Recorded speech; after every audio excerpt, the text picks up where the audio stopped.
Por isso eu convido você a abrir a sua Bíblia no livro dos Salmos, no Salmo de número 130, dando continuidade à nossa série de exposições nos cânticos de romagem. Salmo de número 130, cântico de romagem das profundezas.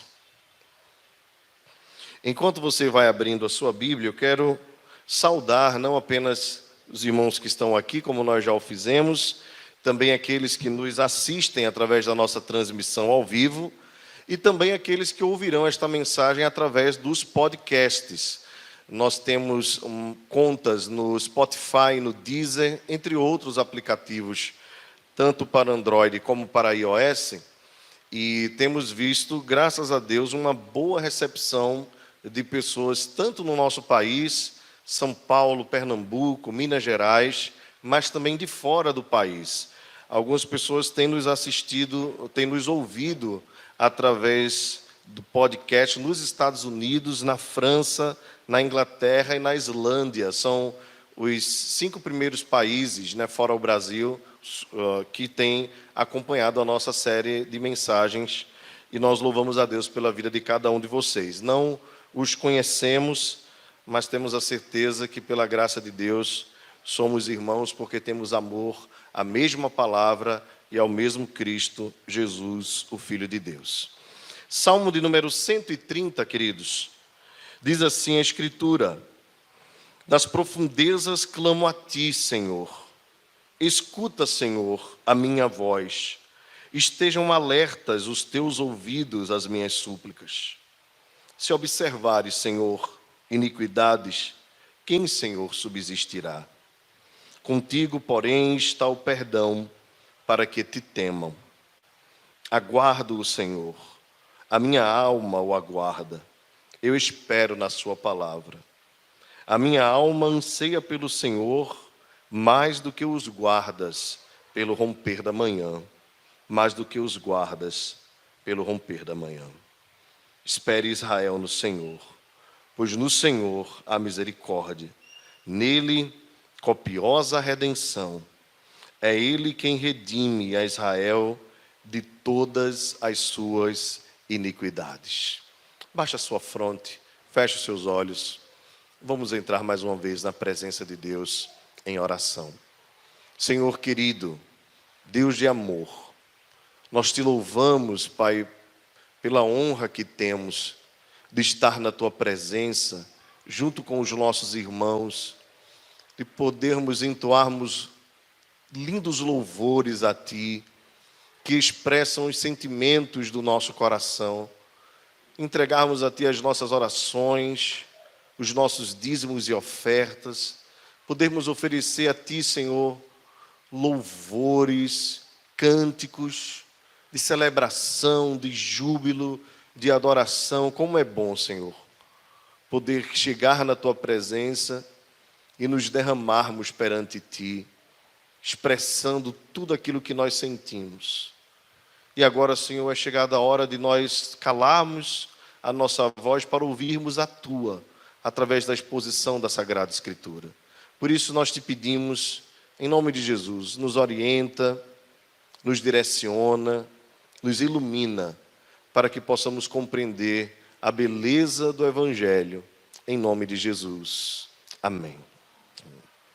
Meus irmãos, este salmo de romagem faz parte do corpo dos cânticos dos degraus, como também eram conhecidos em Israel, aqueles salmos que foram feitos para a peregrinação do povo de Deus rumo à terra de Jerusalém, especialmente ao Monte Sião, quando cada tribo saía das suas tendas e pelo menos uma vez por ano, mas poderia ser até 3 ou mais, dependendo da condição do adorador, se dirigia a Jerusalém, levando sua família, levando muitas vezes materiais para serem ofertados, animais, recursos financeiros para serem colocados ali em Jerusalém. E cada vez que o povo ia se aproximando do templo em Sião, aquilo virava uma enorme festa. Por isso fluíam dali vários salmos de louvor, de adoração a Deus, com temáticas muito diferentes.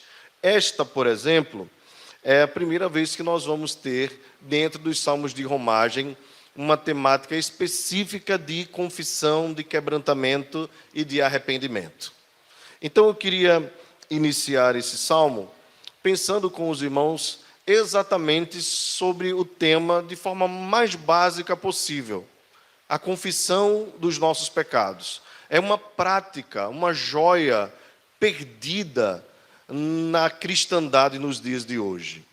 Nós somos incentivados a nos apresentarmos a Deus através de petições, muitas vezes de gratidão, e isso também é muito bom. Jesus nos manda pedir, Jesus nos manda agradecer, mas um hábito que nós precisamos adquirir na nossa caminhada, na nossa jornada, é o hábito do quebrantamento, da confissão, do lamento pelos nossos pecados. É um exercício, e à medida que nós vamos disciplinando o nosso corpo, a nossa mente, o nosso coração a se apresentar a Deus também com esta temática, nós estamos caminhando cada vez mais para uma vida de santidade. Digo isso porque é comum nós vermos as pessoas orando ao Senhor, apenas fazendo petições. Às vezes agradecem, às vezes pedem, mas esquecem de um momento que é muito pessoal e que é muito importante, mas que também é público. Por exemplo, nós fazemos confissão dos nossos pecados logo no início do culto, como os irmãos acompanharam aqui. E nós podemos encontrar isso em várias passagens da Escritura.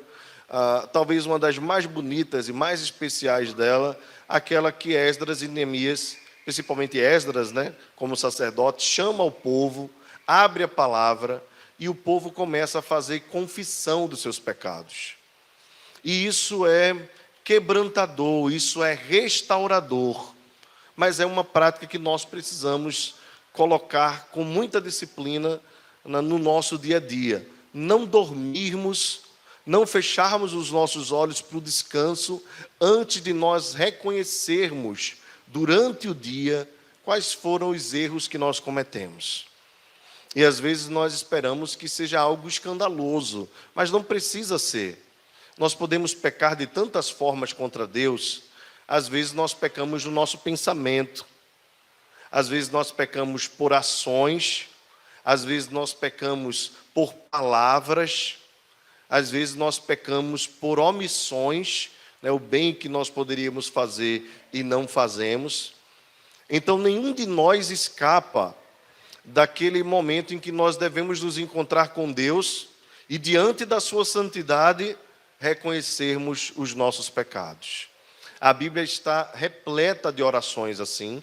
Os salmos de confissão são muitos. Se você lembrar bem, você vai trazer à memória o Salmo 32, Salmo de Davi.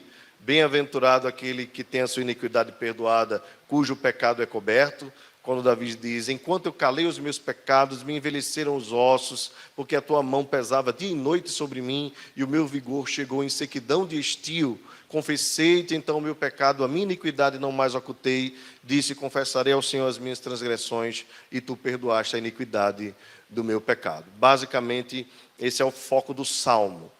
Nós conhecemos também o Salmo 51, quando Davi confessou o seu pecado e lamentou a sua queda num grave pecado de adultério, que depois veio a se tornar um homicídio.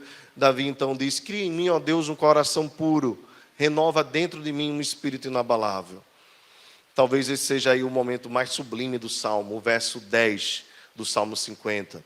Mas nós também temos o Salmo 103, que nós lemos aqui no início do culto, quando o salmista bendiz ao Senhor por todas as bênçãos que o Senhor derramou sobre ele, e ele diz assim: não te esqueças de nenhum só dos seus benefícios. E o primeiro que ele coloca é ele quem perdoa as tuas iniquidades. Se há algo, irmãos, que deve ser para nós um motivo maior de gratidão, é o fato de nós sermos perdoados por Deus. Pois sem perdão, nós nos distanciamos da presença dele. É o perdão dele, através da nossa confissão, E claro, com a base do sacrifício vicário do nosso Senhor e Salvador Jesus Cristo, que nos reaproxima de Deus. Porque pecados não confessados nos afastam de Deus. O profeta Isaías diz: a mão do Senhor não está encolhida para que não possa abençoar, nem os seus ouvidos surdos para que não possam ouvir. Mas os vossos pecados fazem separação entre vós e o vosso Deus, e escondem o rosto de Deus de vós. Portanto, a prática da confissão quebranta o nosso coração, quebra o nosso orgulho, nos faz nos sentirmos quem de fato nós somos. Por isso a Bíblia diz assim: coração quebrantado, o coração humilde, o Senhor não despreza. Pelo contrário, perto está o Senhor de quem assim procede. Então, irmãos, esta prática, este hábito, deve se tornar para nós algo disciplinado, visto que nós temos uma convicção: enquanto estivermos aqui nesta terra, nós pecaremos. Infelizmente. O pecado é um acidente na vida cristã, mas é um acidente que sempre acontece. Falhamos em muitas coisas, de muitas maneiras. Às vezes cometemos pecados que nós já havíamos vencido, e aí a gente cai de novo.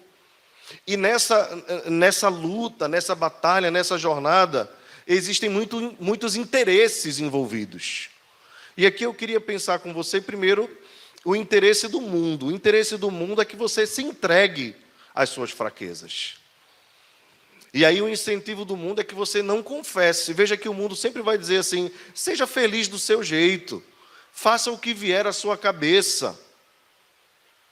Enquanto você está naquela luta ali para confessar algo que você fez, o mundo está te dizendo que você deve largar todo tipo de culpa.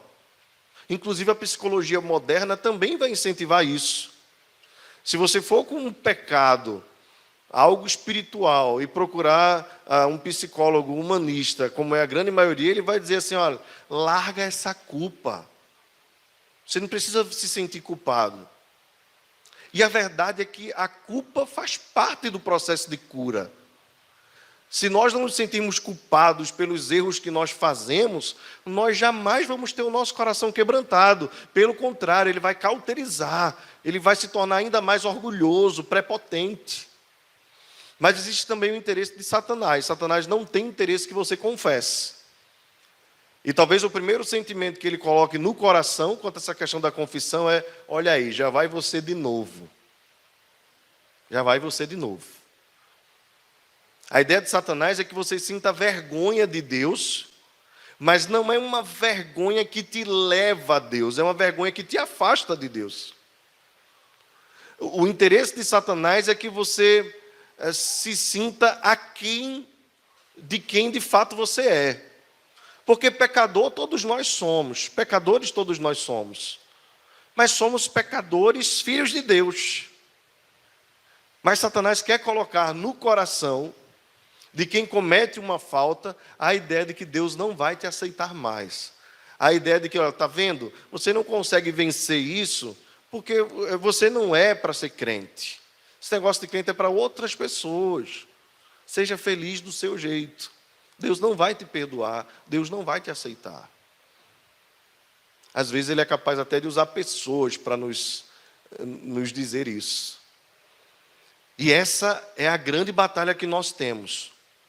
Por outro lado, nós temos um Deus que é cheio de graça, um Deus que é cheio de misericórdia, um Deus que é santo, santo, santo, que odeia o pecado, não compactua com ele, não tem nenhum prazer, tanto que derramou toda a sua ira contra o pecado sobre o seu filho, fazendo moê-lo, né?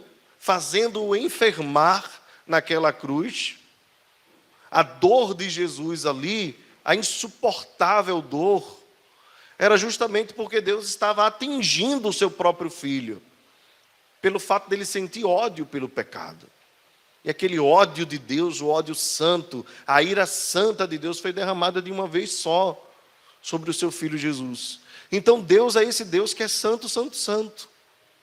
ao mesmo tempo é um Deus que é cheio de graça e de misericórdia. Então, como é que Deus age diante dos nossos pecados? O seu Espírito, que habita dentro de nós, clama para que nós nos voltemos para Ele, em atitude de quebrantamento, de humilhação, mas que nós não sejamos tardios em procurarmos a Deus. Porque apesar dele ser santo, santo, santo, ele continuará sendo, ele também é o nosso Pai. Então nós temos um pacto com ele e ele tem um pacto conosco. E essa filiação nos faz saber aquela velha questão, olha, ele odeia o pecado, mas ele é o meu Pai. O filho pródigo lembrou disso no momento em que atinou para a situação miserável que estava vivendo. Voltarei para o meu Pai. Voltarei para o meu Pai. Ele lembrou que tinha uma filiação, que tinha uma origem, que tinha alguém que tinha uma aliança com ele. Então é assim que Deus quer que nós lidemos com essa crise. Não como quem baixa a guarda, dizendo assim, eu sou pecador, então eu vou viver de qualquer jeito. Não. Nós não podemos nos conformar com este século, não podemos nos conformar com o nosso coração, mas também nós não podemos entrar numa esquizofrenia que nos faz achar que nós temos um Deus que está sempre disposto a nos punir. Pelo contrário, nós temos um Deus que está sempre disposto a derramar sobre nós a sua graça. O que Ele espera de nós? Ele espera de nós arrependimento, quebrantamento.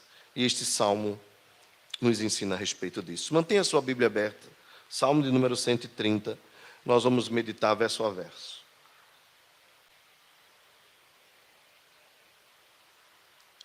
O salmista diz: das profundezas clamo a ti. Nós não sabemos quem é o salmista, em que circunstâncias ele escreveu este salmo.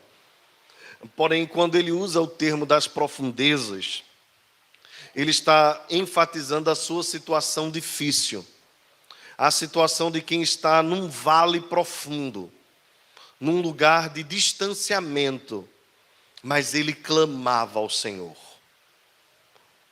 Essa é a primeira convicção que nós podemos ter como cristãos, que a nossa caminhada com Deus, às vezes é uma caminhada de altos e baixos, e às vezes nós nos encontramos nas profundezas.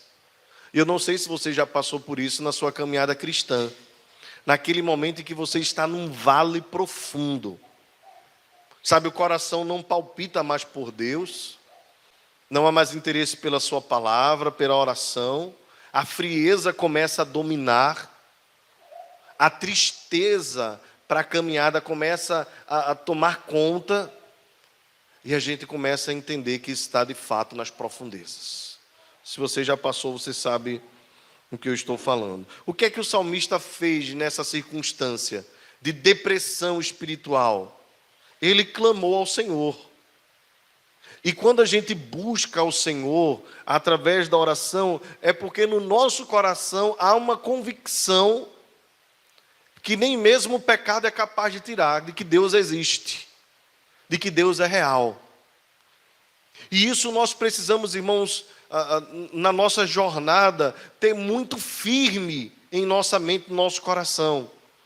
Por mais que o pecado embace a nossa visão, nós nunca podemos perder Deus de vista. Ele é um Deus que existe. Por isso o salmista Davi disse assim: ainda que eu ande pelo vale da sombra da morte, não temerei mal nenhum, porque tu estás comigo. O vale tem essa característica de trazer a ideia de que não há mais solução. É lugar de escuridão. E quando nós estamos vivendo uma escuridão espiritual, nós somos tomados por um sentimento de incerteza. Mas no fundo tem uma fé que um dia foi plantada, que não pode ser arrancada do nosso coração. E é essa fé que nos faz clamar ao Senhor e dizer: escuta, Senhor, a minha voz. estejam alertas os teus ouvidos às minhas súplicas. A ideia aqui, o termo alerta, traz aquela ideia da urgência. E aqui eu queria trazer uma outra aplicação rápida com você nesta noite. Queria lembrar você que quando nós estamos vivendo esta situação, nós não precisamos e não devemos nos acomodar no vale da depressão espiritual, da queda espiritual. E nós precisamos clamar ao Senhor urgência. Urgência.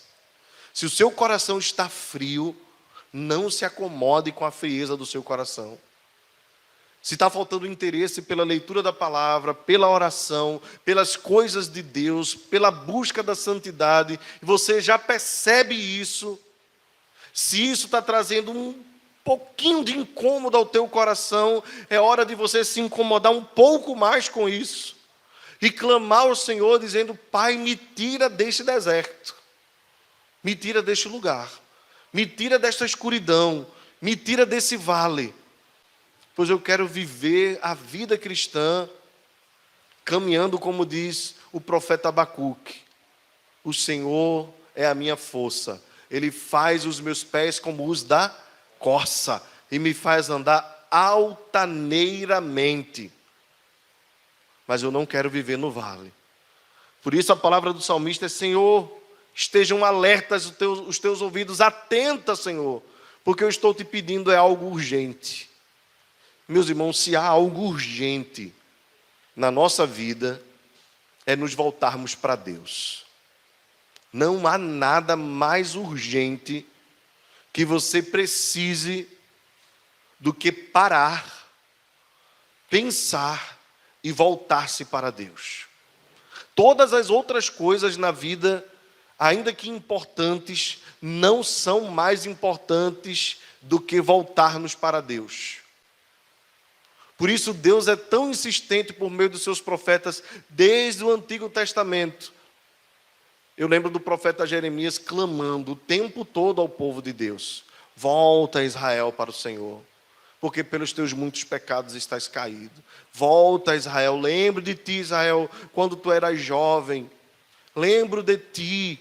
Volta, Israel, para o Senhor. Deus clamando ao povo: volta para mim, voltai-vos para mim. Deus chega a dizer assim: olha, se o marido encontra a sua esposa cometendo adultério, ele tem todo o direito de afastar-se dela e de repudiá-la.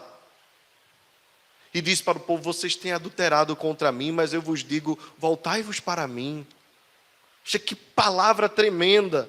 É a urgência, meus irmãos, que nós temos, a necessidade que nós temos de estarmos perto de Deus. E para estarmos perto de Deus, nós precisamos reconhecer quem nós somos, confessarmos os nossos pecados e nos levantarmos de uma vida caída no pecado. A Bíblia diz que aquele que ama a Deus não vive na prática do pecado. Pois bem, no verso 3, o salmista faz uma constatação: Senhor, se observares iniquidades, quem, Senhor, subsistirá? Esta, logicamente, é uma pergunta retórica. A resposta está no próprio texto: ninguém. Se Deus olhar para nós, buscando em nós pecados, nenhum de nós poderá resistir à sua santa ira. Todos nós seremos condenados. Nenhum de nós sobreviverá. Essa é a realidade. Aí você pergunta: então por que Deus olha para mim e me deixa continuar vivendo? Eu vou falar para você um pouco mais na frente. Mas a constatação do salmista é clara: ninguém pode permanecer diante de Deus e dizer: não tenho cometido pecado, nunca pequei. Ninguém. Isso é absoluto. No verso 4 ele diz: contigo, porém, está o perdão para que te temam. Aqui neste verso nós encontramos duas aplicações importantes. Porque nós subsistimos por causa do perdão. Porque Deus nos perdoa. Para que Deus nos perdoa? O próprio texto diz: para que nós o temamos. Não é perdão para a gente zerar a conta e depois começar de novo a nos endividarmos. Mas é perdão para que nós reconheçamos o tamanho da sua graça, o tamanho da sua misericórdia, e como forma de gratidão, de amor, de zelo pelo seu santo nome, nós temamos a Ele. O que é esse temor? A Bíblia diz que o temor do Senhor é o princípio da sabedoria. Jó diz que o temor do Senhor é sabedoria e que o apartar-se do mal é entendimento. Nós falamos sobre temor há algumas semanas, e a ideia de temor é a ideia de termos um amor respeitoso por Deus. É aquela ideia de nós, não é simplesmente termos medo, porque o medo logicamente existe diante da grandeza de Deus, de quem Ele é magnífico, supremo, mas é um temor de respeito, respeito amoroso, de reconhecimento de quem Ele é e do que Ele faz. Então o perdão de Deus está à nossa disposição, para que nós sobrevivamos à sua santa ira, temendo o seu nome. No verso 5, o salmista faz uma declaração lindíssima, eu diria que uma das mais belas das Escrituras, em especial dos Salmos e de toda a Escritura. Ele diz assim: aguardo o Senhor, a minha alma o aguarda, eu espero na sua palavra. O que é que ele espera na palavra de Deus? Ele espera o perdão. Ele espera ouvir Deus dizer para ele: eu te perdoo, eu te aceito, eu curo as tuas feridas. Irmãos, esse é o sentimento de quem teme a Deus. Às vezes nós confessamos ao Senhor e pedimos a Deus assim: Senhor, eu queria sentir alguma coisa no coração assim, que tu me perdoaste, que está tudo bem. O salmista nos ensina que nós nem sempre precisamos esperar ou aguardar sentimentos, mas nós podemos aguardar na sua palavra. E o que é que a palavra de Deus diz? Que aquele que confessa e deixa alcançará misericórdia. O que encobre as suas transgressões, diz a Escritura, jamais prosperará, mas aquele que as confessa e deixa alcançará misericórdia. Então, quando você pecar contra o Senhor, reconheça, confesse, lamente, se entristeça com o seu pecado, com sinceridade no coração, e levante-se da sua oração como alguém que tem convicção de que é perdoado, porque essa convicção é a palavra que nos dá. É o próprio Deus que nos diz: os teus pecados estão perdoados. Não precisa ter a emoção que teve no caso daquela mulher que foi pega em flagrante adultério, ameaçada de ser apedrejada diante dos escribas e dos fariseus que a apresentaram a Jesus, pega em flagrante adultério. Aquela situação foi atípica, promoveu ali uma grande emoção, uma grande comoção. Mas nós não precisamos de grandes comoções. Nós precisamos, na verdade, de um arrependimento sincero e de uma certeza de fé, de que uma vez que nós confessamos os nossos pecados, Deus nos perdoa e nos recebe de volta na sua presença. A Bíblia diz: se confessarmos os nossos pecados, Ele é fiel e justo para nos perdoar os pecados e nos purificar de toda a injustiça. Ele é fiel e justo. Então eu não aguardo por sentimentos. Embora eles possam vir. Eu não aguardo por emoções, embora elas possam acontecer. A nossa convicção, depois de orarmos e de confessarmos a Deus, é a certeza na sua palavra. A sua palavra nos diz que Ele nos perdoa, pois Ele é Deus de toda graça e de toda misericórdia. Agora ele diz: a minha alma anseia pelo Senhor, mais do que os guardas pelo romper da manhã. Você sabe bem, quem aqui trabalha, não precisa necessariamente ser um guarda, né?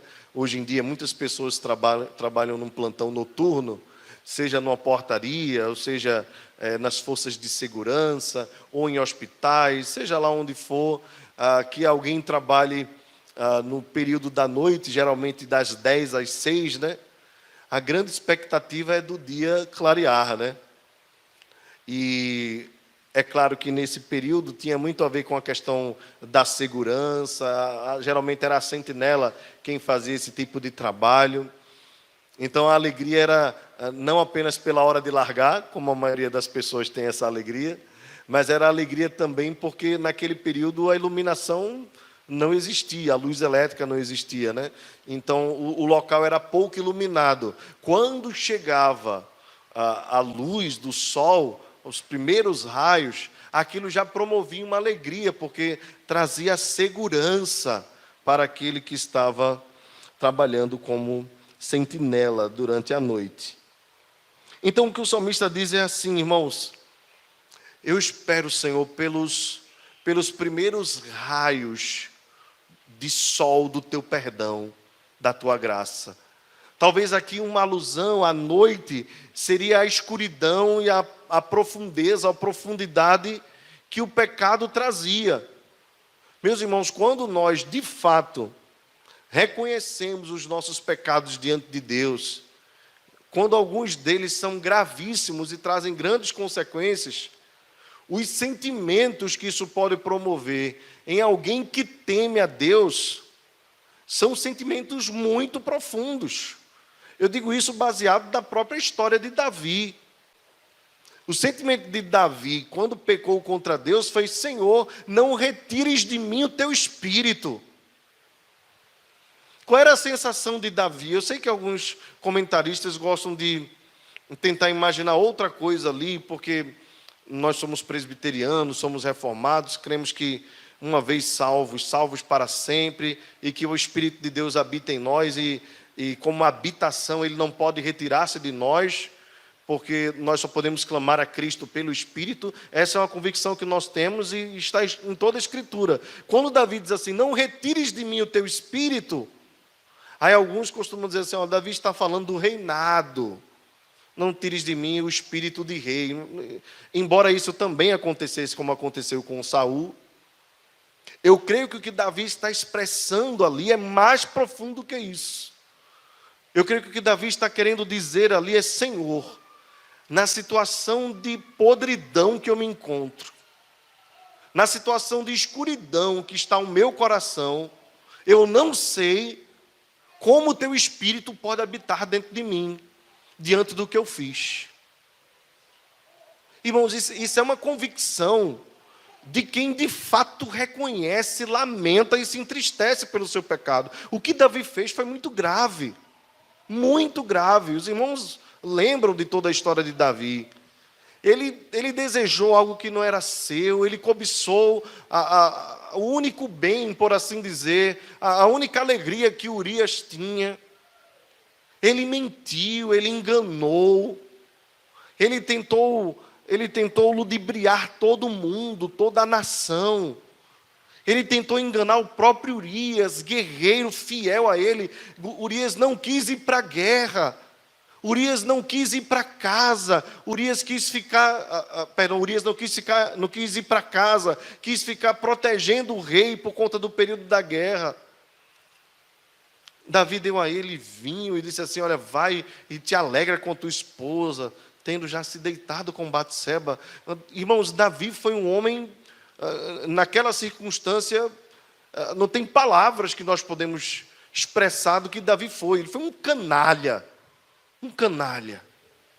Ele agiu assim com uma malignidade terrível, absurda, destoante de toda a sua vida. E é claro que eu falo isso lembrando aos irmãos, se aquele que pensa estar em pé, veja para que não caia, porque o Davi dos Salmos não tem nada a ver com a narrativa do que ele fez diante de Deus. E no final mandar uma carta, colocando Urias para a infantaria, para a frente de batalha, sabendo que era certo que aqueles que fossem para a frente de batalha seriam mortos. Foi Davi quem matou Urias. Isso foi terrível diante de Deus. E quando ele atenta para toda a trama, quando ele cai em si, ele passa 7 dias de luto, lamentando os seus pecados, ainda clamando pela criança que estava no ventre de Batseba. Quando Davi se levanta, ele se levanta para escrever este salmo. Então o sentimento dele é: será que eu sou crente mesmo? O que eu fiz é muito grave. E isso não tem a ver com a dificuldade de Davi em crer na certeza da salvação, não, irmãos. Isso tem a ver com o sentimento. O pecado promove isso mesmo no coração de quem é verdadeiramente quebrantado, de quem realmente reconhece, de quem lamenta as suas práticas. O pecado promove isso mesmo. Mas eu lembro a você que depois Davi se levantou, tomou banho, comeu, adorou ao Senhor e buscou retomar a caminhada. Então, irmãos, o pecado tem esse poder de nos colocar numa situação de escuridão. E o que é o sol, o que é a luz? É a palavra de Deus, é o seu perdão, é a sua graça que vem diante de nós. Então o salmista diz assim: a minha alma anseia pelo Senhor, pelo Deus de toda graça, de toda misericórdia, mais do que os guardas aguardam pelo romper da manhã. E aqui ele nos ensina agora: mais do que os guardas pelo romper da manhã, espere Israel no Senhor, pois no Senhor há misericórdia, nele copiosa redenção. Então o salmista agora nos ensina. Ele diz: eu aguardo o perdão. Israel, aguarda também o perdão de Deus. Nele nós podemos confiar que há perdão, há graça. A graça de Deus, irmãos, ela não tem limites. A misericórdia de Deus não tem limites sobre as nossas vidas. E isso nós podemos ver em várias pessoas nas Escrituras. E talvez, se nós pudéssemos lembrar de algumas delas aqui, eu citaria para você Zaqueu, pecador, traidor do povo, odiado por todos. Tanto que quando Jesus disse: Zaqueu, desce, eu vou cear na tua casa, toda a população ficou chateada com Jesus. Jesus entra na casa de Zaqueu, come com Zaqueu. Zaqueu sai dali não apenas convertido, mas um convertido frutífero, devolvendo 4 vezes mais a quem ele havia furtado. Jesus disse: hoje veio salvação nesta casa. Nós podemos lembrar do filho pródigo, que é uma parábola que na verdade não fala de alguém que está na igreja e saiu, mas fala na realidade de toda a igreja. Todos nós somos pródigos e fomos atraídos. O que é que o filho pródigo fez? Você lembra bem da história? Eu queria frisar apenas algumas coisas. Ele mata o seu pai vivo. Ele diz: dá-me parte da herança. A herança só se pede a quem morre, né? Só se recebe de quem morre. O que é que ele disse para o pai? Eu estou te matando. Você para mim não existe mais.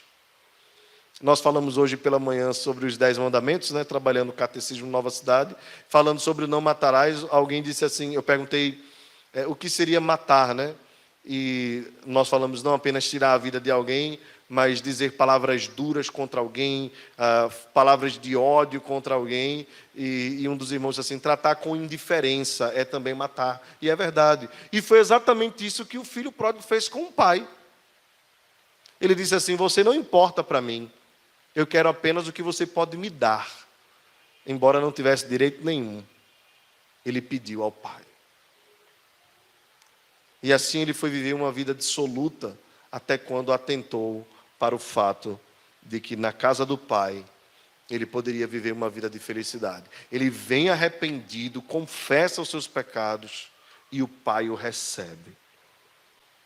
Assim, meus irmãos, nós podemos descansar num Deus que a própria Escritura nos apresenta que, de tal forma a dizer assim, as misericórdias do Senhor não têm fim, renovam-se cada manhã, grande é a tua fidelidade. Não tem fim. Você pode ter falhado contra Deus, pecado contra Deus, você pode até desconfiar dos teus próprios sentimentos, mas se você se aproxima de Deus, sinceramente rogando a Ele misericórdia, Ele tem perdão abundante para derramar sobre a tua vida. A misericórdia de Deus, abundante para ser derramada sobre os nossos corações, de maneira que essa misericórdia é capaz de cobrir todos os nossos pecados. Aqueles a quem Deus chamou, reconciliou, aqueles a quem Deus amou antes da fundação dos tempos, a sua misericórdia não tem limite. Por isso a Bíblia diz assim: 7 vezes cai o homem, 7 vezes o Senhor o levanta. Às vezes nós somos mais duros conosco mesmos do que Deus é. Isso muitas vezes é fruto do nosso farisaísmo, da nossa hipocrisia, da nossa tentativa de autojustificação. Às vezes nós dizemos que Deus não nos dará uma nova chance. Na verdade, Ele sempre tem mão estendida para aquele que está quebrantado de coração, para aquele que se arrepende com sinceridade. Agora, irmãos, nós precisamos entender o tamanho do nosso pecado. E talvez essa seja a maior crise da igreja evangélica brasileira hoje, ou uma das maiores crises. Nós não temos mais, ou nós não temos a verdadeira dimensão do que é o pecado. Isso é tão sério que os teólogos estudam essa doutrina chamada de amartologia, de forma que desenvolvem teses e coisas profundas. Porque há uma doutrina sobre o pecado em toda a Escritura, que deve nos levar a nós sentirmos o peso que é. Foi por causa do pecado, como eu falei no início, que Deus precisou castigar o seu próprio Filho. A comunhão que sempre existiu entre o Pai, o Filho e o Espírito Santo, a harmonia que sempre houve entre as 3 pessoas da Trindade, a harmonia eterna, precisou ser quebrada por um momento. Naquele momento em que o Pai desprezou o Filho. Você que é pai, você que é mãe, talvez já tenha afirmado: eu nunca vou desprezar meu filho. E que você nunca despreze mesmo. Mas eu queria lembrar você que você não é perfeito, e nem seu filho é perfeito. Já o pai que é perfeito, que tem um filho perfeito, desprezou o seu filho perfeito. Mesmo tendo sido ele obediente em todas as coisas, Deus o desprezou por um instante. Deus o rejeitou por um instante. E o Deus que ouve todas as nossas orações, não ouviu a oração do seu filho naquele momento, na cruz do Calvário. E o filho clamou: Deus meu, por que me desamparaste? Queridos, isso nos faz atentar para o tamanho da graça que nós recebemos. Os nossos pecados nos levariam à morte, à condenação eterna, a uma vida eterna de sofrimento, de dor, de choro. Talvez você já tenha proclamado em algum momento: minha vida é um inferno. Ou quando você tem um problema em casa: minha casa é um inferno. Quando o casamento vai mal, o casamento é um inferno. Talvez você já tenha dito isso algumas vezes. Mas eu e você não temos dimensão do que é o inferno. Dimensão. Eu talvez poderia exemplificar para você, não sei se você já teve falta de ar, asma, alguma coisa desse tipo. Nós temos visto muitas pessoas morrerem assim por conta da Covid, né? Busca ar e não encontra. E se você observar, o olhar das pessoas que buscam ar e não encontram é um olhar de desespero, não é? E aí existem duas formas de acabar com o desespero dessas pessoas: ou elas receberem ar, oxigênio, ou elas morrerem. Só que no inferno, você nem vai receber ar e nem vai morrer. É sofrimento eterno. Ah, mas o tempo está muito quente, o Recife está um inferno. Não está não, viu? Está não. Porque uma hora chega a noite e alivia um pouco. Ou você liga o ventilador e refresca. E se você tem um ar-condicionado, melhor ainda. E se você toma um banho, já alivia mais. No inferno não tem. Foi disso que Deus nos livrou. E digo mais para os irmãos: ainda que você ou alguém viva uma vida infeliz neste mundo, ela desfruta, ainda que um pouco, da graça comum de Deus. Ela respira, ela come, ela anda, tem momentos de alegria. Pensa a pessoa assim, pode ser mais infeliz, uma vida triste. Deixa eu lembrar para vocês aqui, essa semana faleceu aquele homem que estava internado no hospital há 51 anos. Vocês viram esse caso? Foi fruto de reportagens e tudo mais. Se não me engano, ele adquiriu ainda na infância poliomielite, e a vida dele toda foi numa maca, em tubos de oxigênio e tudo mais. Acredito que aqui no Recife, em São Paulo. São Paulo, né? E ele era fascinado por games, então, depois, né, que chegou a internet, ele começou a se comunicar com pessoas do mundo todo e tudo mais. E talvez você olhe para aquela pessoa ali como um retrato de uma vida infeliz. É claro que eu não queria ter a vida que ele teve, mas ele teve respirador com oxigênio, graças a Deus, é fruto da graça de Deus. Pessoas que o serviram ali no hospital, por pior que sejam os serviços hospitalares, ou possam ser os serviços hospitalares. Ele pôde se alimentar, por isso viveu durante 51 anos. Depois de um tempo passou a ter contato com pessoas, ficou até famoso, mesmo vivendo naquela situação. Lógico, ninguém quer ser famoso vivendo uma situação daquela. Enfim, se você olhar para aquele homem e pensar nele como alguém que teve uma vida infeliz, ainda assim ele desfrutou da bondade e da graça de Deus. No inferno, não há bondade e nem graça de Deus. No inferno só há ódio de Deus contra o pecador. Foi disso que Deus nos livrou. Deus nos livrou da sua presença com ódio, com ira. Porque todo ódio e toda ira ele derramou de uma vez só sobre o seu filho. E aqui, irmãos, nós encontramos Jesus no texto, quando o salmista diz assim: se observares, Senhor, iniquidades, quem, Senhor, subsistirá? Jesus.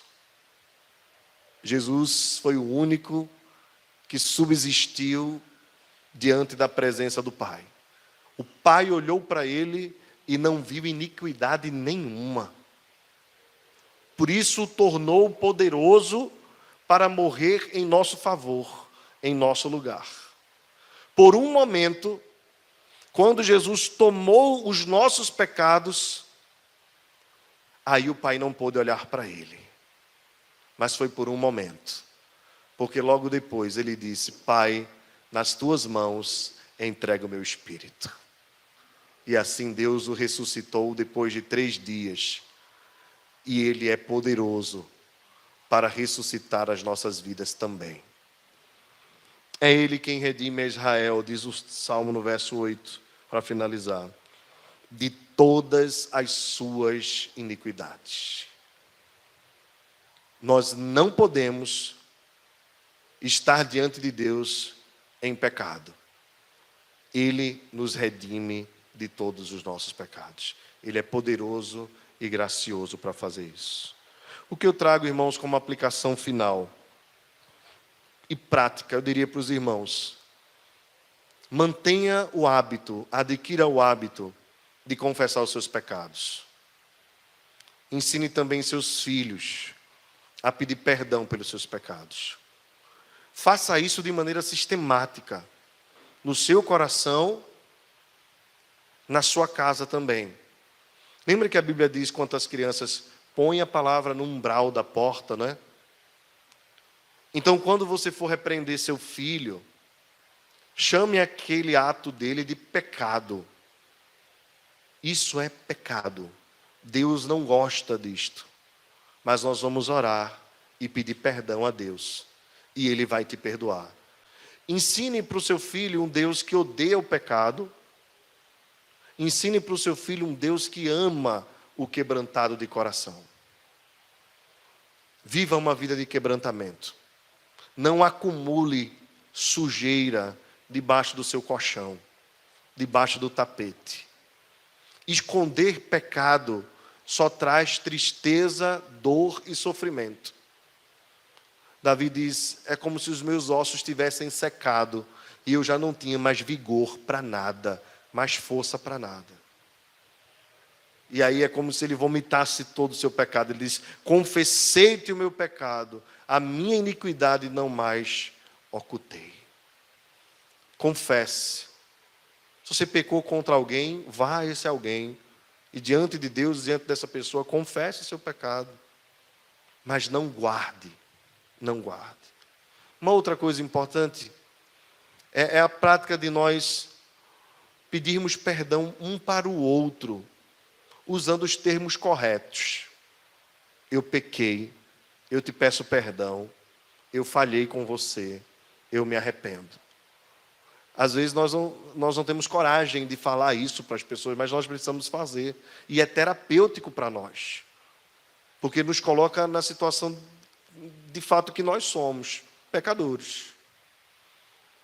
Então, acabe com essa história de dar um presente. Fiz uma besteira com a minha esposa, vou dar um presente. Não. Fez uma besteira, peça perdão. Vigie para não cometer de novo. Isso é mais importante do que qualquer outra coisa. E à medida que nós vamos disciplinando o nosso corpo quanto a isso, a nossa mente e o nosso coração, nós vamos nos tornando cristãos melhores, para a glória de Deus.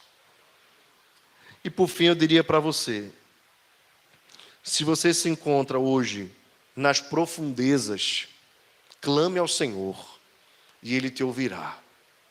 Clame ao Senhor. Não escute a voz de Satanás, dizendo que você não vai ser aceito por Deus, ou a voz deste mundo, dizendo que você deve fazer o que o seu coração quiser fazer. Escute a voz de Deus, te dizendo, filho, eu te recebo, eu te amo, você é meu. Escute só a voz de Deus. Quebrante-se diante dele e volte-se para o Senhor. Confie na obra de Jesus. A obra de Jesus é que é poderosa para nos redimir. Não é tentar ser uma nova pessoa que vai te redimir do que você fez. Mas é a confiança constante no sacrifício de Jesus. Porque enquanto estivermos aqui, nós pecaremos. Não crie grandes expectativas sobre você. Entenda o que eu estou falando. Não crie grandes expectativas sobre você, mas tenha grandes expectativas sobre Cristo. Porque nele há graciosa e poderosa redenção. É Ele quem nos redime de todas as nossas iniquidades. Amém.